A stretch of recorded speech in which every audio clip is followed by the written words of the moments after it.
तो रास्ते में से गुजरते हुए हमें एक जगह नजर आई है जी। ये देख लें माशाल्लाह से कितनी बड़ी ये बेरी है, घनी किस्म की इसकी छाँव है और उसके ऊपर उस पंजाबी के ना सेऊ बेर वो लगे हुए हैं। ये देख ले एक पक्का बेर मुझे नीचे से मिला है, लेकिन इसको धो के खाएंगे। बाकी तोड़ते हैं इस पे से और लेके जाते हैं और बाकी देखते हैं राखा कोई मिल जाए यहाँ पे।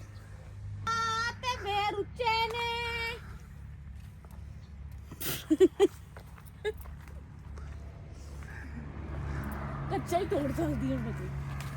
अब देखो ना कच्चे आ। अच्छा एक चीज़ ये देख ले, पुराने जमाने ਜਿਹੜੇ ਮਾਈ ਬਾਬੇ ਸੀ ਨਾ ਉਹ ਕਹਿੰਦੇ ਹੁੰਦੇ ਸੀ ਕਾਣ ਪੈ ਜਾਂਦੀ ਬੇਰਾਂ ਨੂੰ ਜਦੋਂ ਕਣਕਾਂ ਨਿਸਰਦੀਆਂ ਯਾਨੀ ਕਿ ਪੱਕਦੀਆਂ ਤੇ ਇਹ ਹੁਣ ਥੋੜੀ ਦੇਰ ਹੀ ਖਾਣ ਵਾਲੇ ਬੇਰ ਆ, ਬਾਅਦ ਵਿੱਚ ਇਹਨਾਂ 'ਚ ਕਾਣ ਪੈ ਜਾਣੀ। ਲਿਆਦਾ ਤੁਹਾਡੇ ਘਰ ਬੇਰੀ ਹੈ ਨਾ ਤੇ ਤੋੜ ਕੇ ਬੇਰ ਤੇ ਸਾਰੇ ਆਂਢ ਗੁਆਂਢ ਦੇ ਦਿਓ।